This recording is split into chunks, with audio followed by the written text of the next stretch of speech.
All right. What is up, Bachelor Brethren? God, that was the worst one I've said yet. One of these times I'm gonna get it. What is up, Bachelor Brethren? That sounds so stupid. What's up, Bachelor Squad? The Ryan and Jacob Show is back for another episode of the BachPod, where we're going to recap episode 6. I think we would be remiss not to just touch on the fact that we're a little bit sad today because our girl Katie gets eliminated.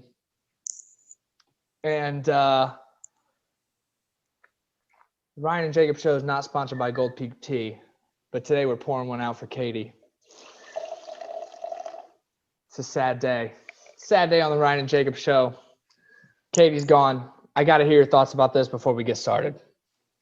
Yeah, Katie was my first villain, if you guys actually remember that in episode 1. I said she was a villain just because of what she did, but she grew on me. She grew on all of us. I think she was the most grounded person on the show out of the girls. It's just very sad to see that Katie's gone, but this might be a little spoiler alert for the next Bachelorette. Hopefully that's what I'm praying for. But yeah, my jaw literally just dropped when that happened. I was like, you got to be fucking kidding me. I was so heartbroken. Yes, and we will absolutely touch more in detail on that later in the episode, because if anybody, our four loyal viewers out there that have seen every episode know that a few episodes ago I did say if Katie becomes the next Bachelorette, I'm signing up. So if that happens, I will stay true to my word. Anybody that wants to help me do my video submission, let me know. All right, so let's get into our first segment of this week's episode, which was the whole MJ versus Yesenia controversy. That's kind of where we left the last episode, was kind of those two having a 2-on-1, I guess, basically with Matt, where we knew that some shit was gonna go down. Yesenia called out MJ to Matt about her bad attitude, which was super apparent. She has a terrible attitude, and everybody saw it on camera, and she tried to act like she didn't. But so we cut to this scene where it's them two. Matt shows up. Let's hear your thoughts on the controversy, because you did call that MJ was going to stay and Yesenia was going to go home, which was bad call number 2 for you. That was a bold prediction. I mean, I did call it, so I'm not going to say I didn't do it. But MJ, I thought she could talk her way out of it. I mean, she did pretty good talking, but she just kept saying, like, if you didn't do anything, you shouldn't be worried about being called out by Yesenia or Matt. Like, if you just own up to what you did, I think Matt maybe would have understood and like said, everyone makes mistakes. Kind of what he did with Anna, but Anna was kind of more towards a larger scale, and this one is just kind of being a little bit mean. I think Matt would have, if she would have owned up, I think she would have been actually the one staying. But Yesenia made good points. I mean, the truth. She just literally spouted the truth. Yeah. Right. She didn't really have to. She didn't lie or do anything like. I mean, yeah, like you said, just she did the truth, and MJ just kind of tried to skewer her thoughts on the situation to make herself look better and just bit her in the ass. And I mean, I'm glad MJ went home, but she was the next villain after Victoria, and now that MJ's gone, there's going to be a new villain, which we'll get into later. Dude, how many times did MJ say, "You put my character into question"? Like, she literally said that at least 50 times. Like, yeah, and she always said, like, "Stop talking, Yesenia," and they kept talking, and then Yesenia kept talking. I mean, it was just kind of a mess of an argument. And then when Matt actually showed up, split them up, heard their sides of stories, and I honestly thought he was going to give that rose to MJ. She made a convincing argument. And just the way he was talking, he was like, the way he just like picks up a rose and just starts talking about a girl he's going to send home. Like, it makes you think like, oh my God, he's going to keep that girl. But like, he's like, but I can't give you that rose. And he did that, of course, to Katie, which we'll get into. But like, he has this weird way of picking up the rose and just like saying all these nice things and then gives it to another girl. It's just so weird. Dude, my absolute favorite part about this whole scene is but I think this may have been before Matt showed up, but Yesenia and MJ are doing their whole back and forth thing, and MJ is doing, "You put my character into question times 50.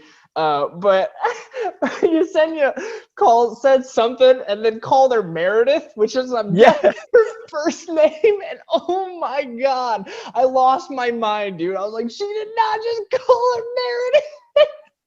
Yeah, right after Yesenia said that, she was like, "Oh, that's cute." Like she like acknowledged that and then started arguing again. Yeah, I did catch that. That was really funny. It was just like, yeah, and Oh then he man. gives the rose to Yesenia, of course, or as you guys know, and I think like you said, I think it was the right choice. You called that he's going to give it to Yesenia, and it was a pretty good way to start the episode, a little drama filled, what we were looking forward to seeing this episode. And then he goes into Chris Harrison comes in the room when all the girls came, Yesenia was telling the tea and all that. And then Chris Harrison comes in and says, there's not going to be a cocktail hour. Matt knows what he's going to do. And then you just see like 2 to 3 girls just start bawling out of control that, they're not going to get any FaceTime and they're worried about going home. Ryan. And just Ryan was the biggest one. I mean, she was just straight crying. It was ridiculous. Dude, the emotions run heavy with the Ryan name. We love to get in our feels. You know what I'm saying? But yeah, man, I mean, Ryan was losing her mind because she did not get time with Matt. And I don't know if it's because she was worried about the fact that the time that she did have with Matt was just not quality. I mean, she was one of the new girls that came in, which honestly, aside from Michelle, who gets an off chance to have a one-on-one almost right away, all the new girls kind of were just set up for failure. They come in late. They don't have a lot of time to spend. I mean, I think they were on a couple group dates, but they didn't really have a chance to stand out. And what chance do you have at that point? So, and Ryan was unfortunately one of those. Again, great name, but unfortunately, she just did not have enough time. And yeah, when she finds out they're going straight to rose ceremony, she just starts to panic. And I mean, rightfully so, because she was one of the girls who actually got sent home. And the other new girl that's not Michelle went home as well, Brittany, which I thought was a pretty big surprise. And then Maggie, who we both called that, kind of noticed that it was a pretty easy call. She wasn't getting any FaceTime. I don't know if she ever got like one-on-one talk with him throughout the whole episode that aired. So, those 3 went home, and then including MJ who went home. So 4 girls went home. And it kind of, after that rose ceremony, it kind of seemed more serious. Like he was getting down, like he knew what he wanted. He knew the girls that he wanted to pick off, and he did. And then I think there was 10 or maybe, I think there's 11 girls left after that rose ceremony. And I think it's 11 right girls that he has built a pretty good foundation. We'll see how it goes. Except for, I just can't figure out why Serena C is still lingering around. Because we talked about this last episode, but like Maggie, Serena C has not had hardly any of this one-on-one time. Every conversation I don't even know how many they've had one-on-one, but nothing has stood out. Like, why? What is going on with this girl that she's still around? Because as we find out a little bit later in this episode, this girl is like weird. Like, what is because I'll go into our next segment here. She just calls out Katie for saying something to Matt about the bullying. And that to me was like, what are you doing? Why was she doing that? I love Katie. I love Katie's point when she said she didn't throw anybody under the bus. She never said MJ, exactly. Never said Victoria. She never said Anna. She said there's tea going around, that there's, bullying around. That's all I'm going to say. And Matt did his digging, his due diligence, and he found out and the girls came clean. I mean, that was kind of all on them. Snipe, dude. Got all 3 of them, bro. Victoria, she did. Anna, MJ, all gone, dude. Absolutely nailed it. And that was it. That was her biggest argument to Serena C. And I don't know if Serena C was just I don't know what she was thinking, but Katie was so right on just not saying anything. She never threw anybody under the bus. She was mature about it. She was worried about other people. And that's kind of why I like her and grew on her a lot, just because she cares just not about herself. And Serena Serena was not listening. And the funny part is, this was a really funny part in the episode when they were done talking she goes to the other girls and starts just lying to them. It's like, oh, Victoria said this and this. And like Victoria comes out of the elevator. It's like, oh, go ahead, keep talking. Or yeah, Katie comes out of the elevator. It's like, oh yeah, keep talking. Like you can keep talking. And then, oh, I'm just telling you this and this. And he's like, well, that's a lie. Like it was just such chaotic. But it was so funny when I keep saying Victoria, when Katie came down there and just sat there and just like can't go an episode without screwing up some names. No, Actually, you made it through the whole last episode, didn't screw up a single name, and now you're calling the best girl by the first girl's name. All right, what? Yeah, never mind. Anyway, yeah, dude, Katie comes down, and the line that's stuck in my head. She's like, "You don't gotta whisper." Right? Yes. Dude, absolute savage mode. I think Katie right there gains another G from me. She's now sitting at a triple G status. I put triple G status. I put is Katie now triple G right there. I said Katie triple G after that. That's exactly what I said or wrote down. Oh my God, dude. All right. So we have we're the same person. Everybody knew that already. Anyway. Yeah, dude. Fucking Katie comes down swinging. That is hilarious. But like my whole question about this situation with Serena and Katie's like, what are you mad about, bro? Yeah. Why is she like, she's like, she took all this time away from us because of this bullying shit.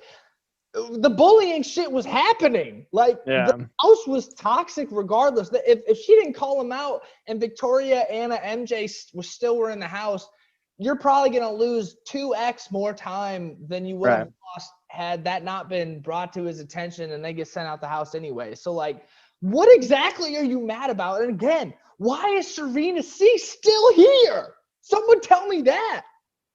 Yeah, it's crazy. And it's funny though, because like she was on the group date, Serena C that is, and she didn't get any FaceTime. Like, what do you think's going to be different? Like you're complaining about all this not getting FaceTime, but then you're on a group date and you don't stand out. You don't try to go talk to him. You weren't aired, at least not talking to him solo. So like, she's not even like acting upon what she's like yelling about. Like, it's just ridiculous how people say, oh, I'm not getting the FaceTime, but then don't put that effort into it. And it's just like, okay, well, you don't even want to be here. You're just here for fame. Like, get out of here. Like, forget that. Like, that's so stupid. Dude, and that's what Serena kept saying about Katie. It's like, well, it's obvious that you're not here from that. So what was she here for? To be the fucking hall monitor and make sure that no one was getting bullied between class periods? Like, what? That doesn't even make sense. Like, what purpose is she here for? Like, she's calling out people that are toxic as fuck to the guy that like they're trying to form a relationship with. That is something that if I'm that guy, I would want to know. Mm-hmm. And if anything, she's looking out for me, calling that shit out. Like, that conversation was incredibly confusing to me and just solidifies why Serena, why is she here? I don't know. Yeah. I think one more before we get off this topic. I'm surprised none of the girls like backed Katie up, because I think Kit had like a little sub thing. Saying like, I think Katie's right. I didn't write down what Kit said, but Kit was kind of on her side, but never said that to Katie or the group. So I think people like knew that Katie was right, but didn't want to back her up for some reason. I just thought that was kind of weird. Yeah, Kit was like in her interview. Yeah, wasn't in front of anybody, but she just like kind of like what we're saying. Like, I'm not really sure why Serena decided to come and Katie like. Right. There's just no reasoning for that. It was so weird. Like, what a weird combo. Like, maybe that was a producer intervention or something. I don't know, dude. But that was just completely unnecessary, and just Serena C stock plummeted for me. Yeah, I think she plummets for me too, and I think that she probably goes home in the next episode. I'll probably call that right now, that she'll be going home, just because one, she's not getting really much FaceTime at all, and now she's kind of being like the toxic girl in the room. So I think either Matt's gonna see that and just kick her to the curb. But apparently we can't go through an episode without having one person that just fucking sucks. Like, it sucks enough to jumps from person to person as they all get knocked out. So Serena C is next on the list. Who knows who's gonna be next? Yep. And so we'll go to the date, which is my way too early favorites first solo date, which is Piper. Again, she was my way too early pick. You already said that. Yeah. I'll say it again. She was my way too early pick. Okay. Right from episode 1, right before episode 1, I just picked her just because. But she goes to they go to the carnival, and it's a really cool date. Like, that's probably one of the, like, both solo dates are really cool. I think this episode, I think going to the carnival kind of brings out the kid in you. I remember going to the carnival when I was, in middle school and stuff like that. And I thought that was a nice, fun date. They ride all these rides, they play all these mini games. Like, I don't know. I just thought that was like I think that was probably my favorite date so far in the show, just because it like brings back the kid in me, and like, it was just really cool to see all those rides. And I think Piper did well. How about the fact that there was like no supervision? Like, they were just, I mean, at least filmed on camera. They were just riding these rides and nobody was even operating them. I'm sure there were some people. Like, those carnival rides already like sketch me out as far as safety is concerned to begin with. But like, there was no one in sight. Like, how was these being monitored?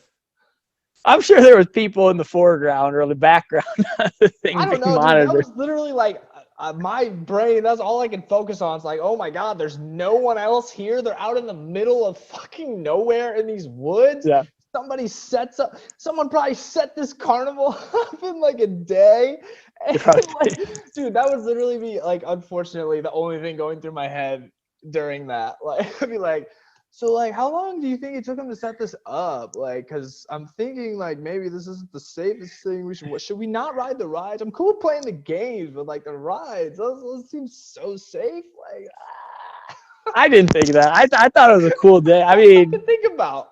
Mine was just saying how cool it was. I mean, I wouldn't have cared. Like, none of the rides were dangerous. It wasn't like you're riding the dragster that got put up in a day and a half. that one that like flips upside down, dude. Like, I don't know. That was scary. Someone probably bolted that shit together in a half hour. Like, somebody that hates their job, like, they're just like this bachelor person that has to set up all these dates. Like, you want me to put up a carnival ride? Dude, I've never done that before. I've never even held a drill. Like it's just imagine like this person. Yeah.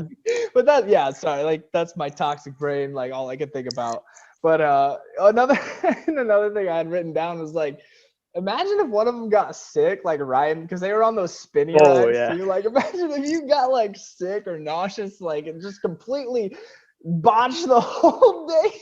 Yeah, that would not be good. All I could think about was how shit can go wrong, right? There was like a camera angle where I don't know what ride it was, but they were just seeing their face, and it was going pretty fast. And I was like, I did think, like, just imagine like Piper or Matt just freaking threw up all over yakking, bro, yakking all over the other person.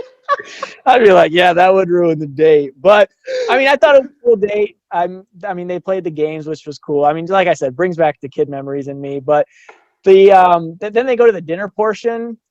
And I think Piper did another good job there. I think she opened up with about her family, about how she was kind of taking shots at her family, calling out kind of what they do wrong. I was like, damn. Her family's probably watching this, and she called them all out about how they're like tough love and like don't show affection, basically, and like all that. But I mean, it was super personal. Yeah. And I was like, the thing I wrote down is like, just she's calling shots. I was like, it'd be kind of awkward to see this as like her dad or mom's like, ooh, that's kind of, I'm sorry about that. But like, so many people grow up like that. It's like, I mean, it's personal, and I'm sure she is affected by it. And I think Matt appreciated it. I mean, Matt was all over when she was talking, and very like in depth of what she was saying. Like, I don't know, it was a good date. No one-on-one has gone bad yet. Of course, we'll get into the one that does go bad. One thing that did happen here, I think worth mentioning, is that Piper at one point during this dinner says that she's falling in love with Matt, which, like, we talked about this with the Rachel date last episode, but she says it and he doesn't say it back. Yeah. Last time, we remember with Rachel, he said it back, and we were like, maybe he shouldn't be doing that. But like, she got stuffed at the goal line, dude. Yeah. He was just like, will you accept this rose? Like, I'm falling in love with you. Here's a right. Like, that was it. He didn't say anything about that. Did you hear about all that Rachel turmoil like that happened a couple days ago or 4 days, like maybe a week ago? About the love thing?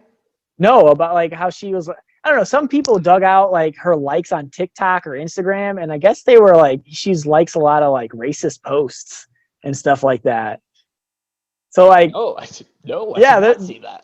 this came up like maybe right after that one-on-one date, maybe like a week ago, maybe like 5 days ago. I was reading about it, and from that date, I think she is a Final Four girl. Like I like the way Matt just said that and like was all over her that date.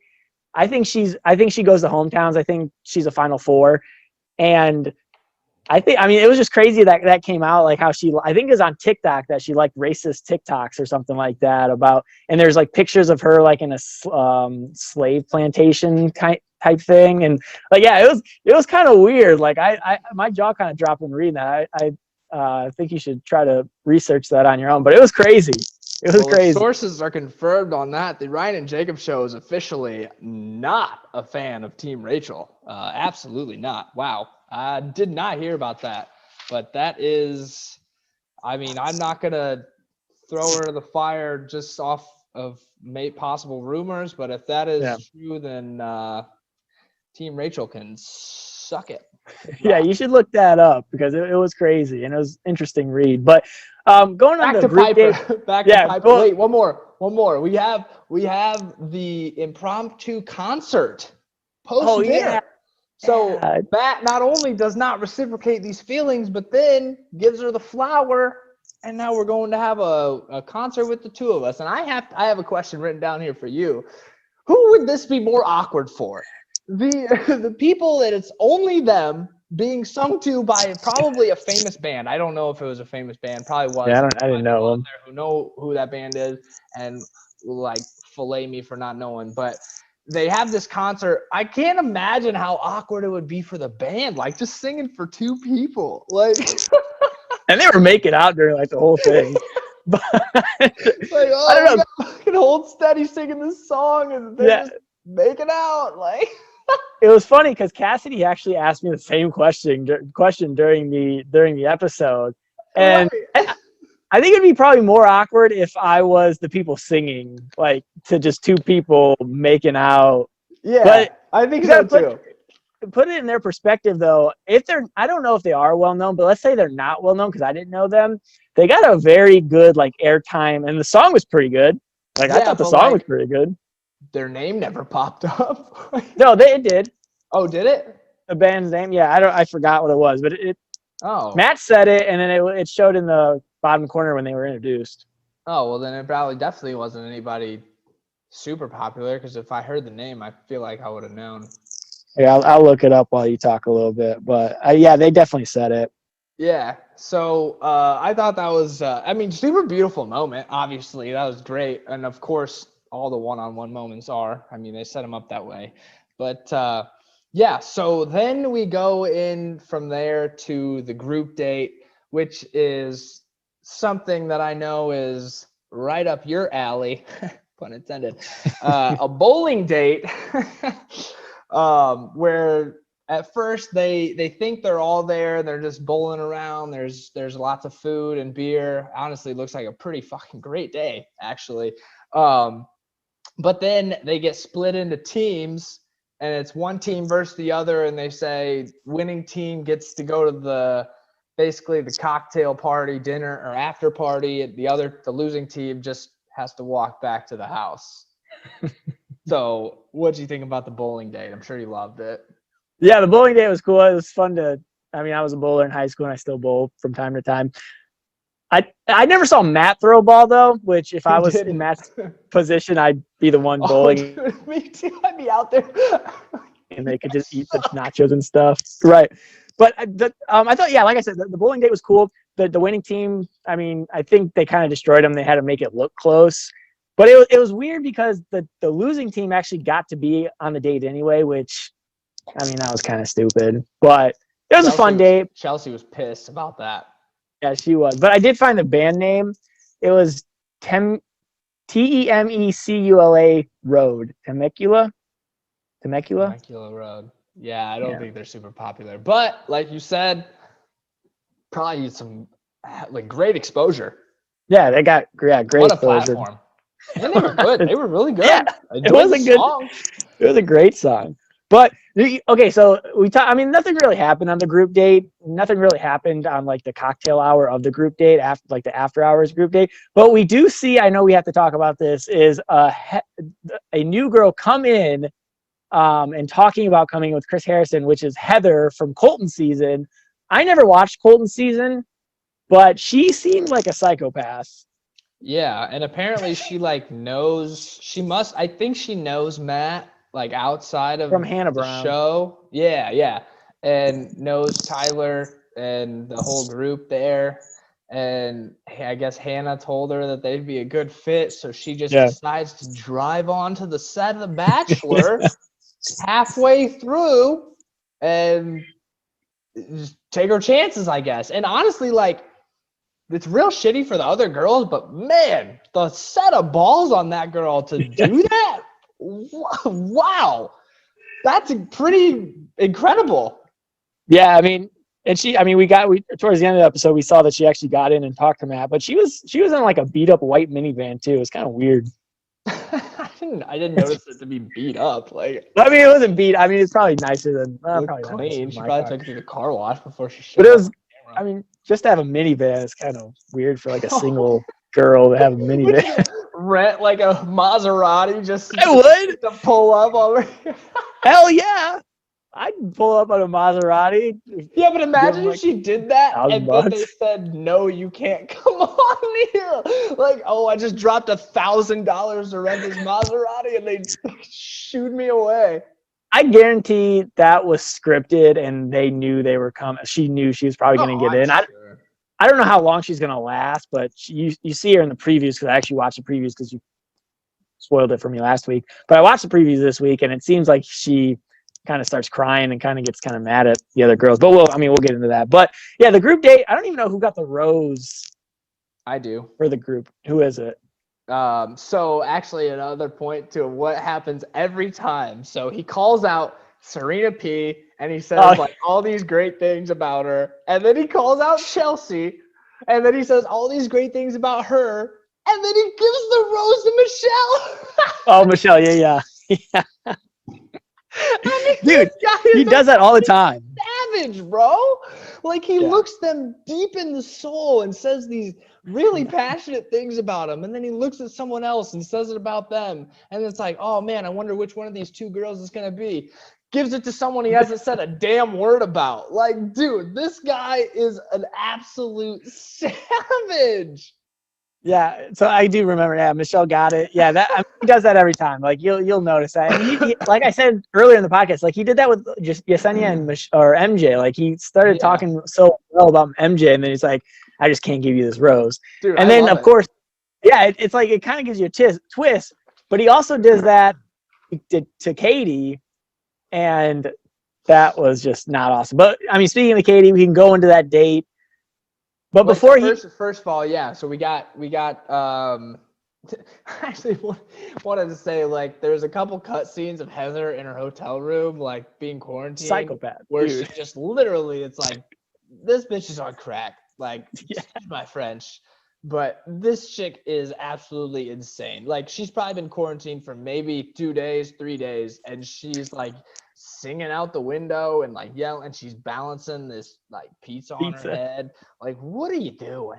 Okay, all right, maybe that's scripted too, but like this gal's on crack, right? All right, so anyway, let's cut to the so Tyler C shows up. That was kind of the preview thing for this episode. We knew Tyler C was going to show up. Him and Matt are our best friends, roommates, real close.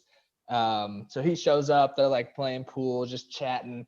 Matt's getting some pointers from when Tyler was on The Bachelor, and he gives him some good advice. He said that he's going on a one-on-one with Katie, who's the girl who brought in the cactus-sized vibrator. And spot on, because that thing was enormous. Big. And so it kind of cuts from that into the Katie and Matt one-on-one, which I'm just going to say this and open it up to you. This was absolutely my favorite date that I've ever seen on this show in all my years of watching this. My absolute favorite type of date. What did you think about this? Yeah, I mean, it was a cool day. If you guys ever seen Impractical Jokers, that's the first thing that came to mind. And I mean, just to have a girl that wants to do that and has fun with that is awesome. I mean, that would be a perfect day for me. Like, I would love doing that. But I mean, I put in my notes that I was afraid that Katie got friend zoned during that date, just because, like, one, it's their first date and like first actual one-on-one experience, and to have that as your first one-on-one experience with a guy, and like your first, not really first impression, but like first impression as like a longer period of time. I could see why that could have been mistaken as like a friend zone, and that's what I was afraid of. I literally wrote that right before the dinner portion of the date. But yeah, the And date, like, to awesome. Like, I would me, love to do that. that is like, I keep talking about these like other romantic things. To me, that is like the pinnacle of like, oh my God, this was the best way that we could have spent this time together. If she's actually enjoying like doing something like this. So the backstory is Tyler C was getting a massage, and Matt and Katie were in the back room talking to the masseuse through an earpiece, telling her to do all this like just random shit, like to make it funny. And like, again, to me, that is like, I didn't put the friend zone shit together like you did. And I'm thinking maybe that's my problem in the dating world, because to me, like, that is so perfect like as a date. And I get friend zoned all the time. So now I'm starting to put like two and two together. Like, the jokester shit, it's not romantic. But you know, that's life, dude. The thing is, like, he was even talking before the date, or like maybe even during the date, how like it's important for a girl to have a sense of humor. It's important for them to have fun together. Like, she didn't do bad on that date. But Great.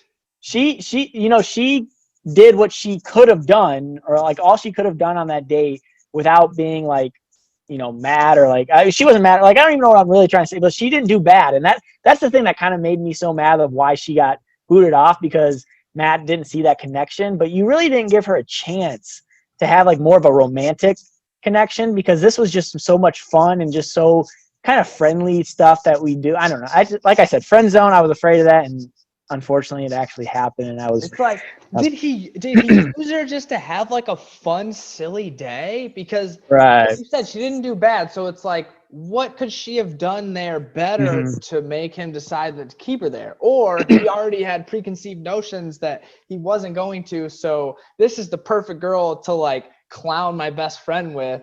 And like, that to me hits me in the heartstrings. Right. And like, even going like in the dinner portion, like, she was awesome. Like, she was saying all the right things. Like, she was like complimenting him. She was like thanking him for all, like, she was doing everything she could have done. Sounds all too familiar, dude. Yeah. And then Matt, you could even see like when Katie stopped talking about how like she appreciates him and like all he's doing, and she knows it's hard. Like, you saw him like maybe not tear up, but just like kind of choke up, and like he didn't know what to say. So that was kind of the first thing that I caused, like, oh man, he's either really choked up about all the nice things Katie's saying, or like he's gonna give her some bad news here soon. And that was when I first thought, like, oh my God, this might be the first one-on-one that goes very terrible. And that's when I started thinking of it.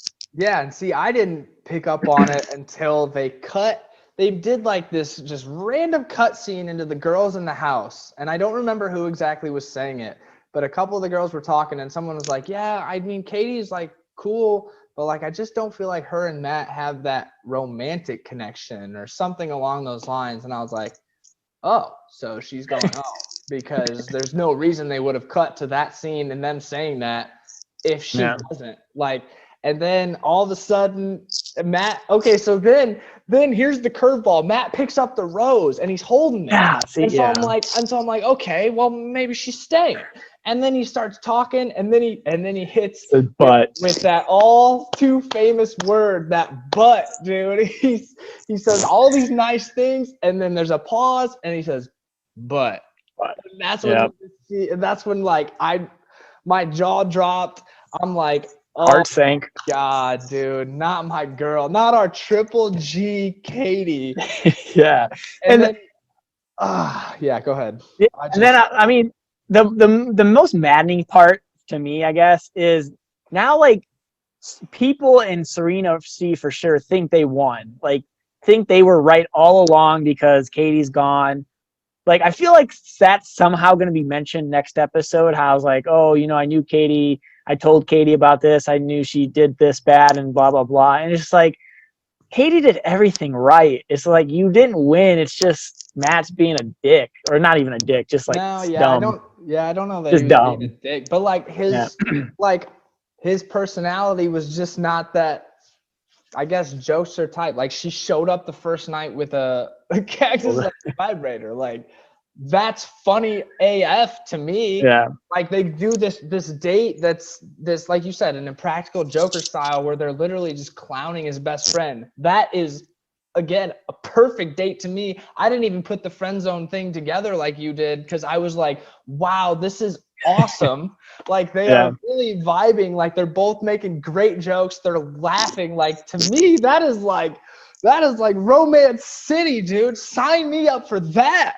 Like, but again, I think I got bad notions on how relationships work too, because I thought that was fucking perfect. And then she went home and I stunned. Like, and then after he says all these nice things and then he says his butt and he's like, at the end, he's like, and I want you out.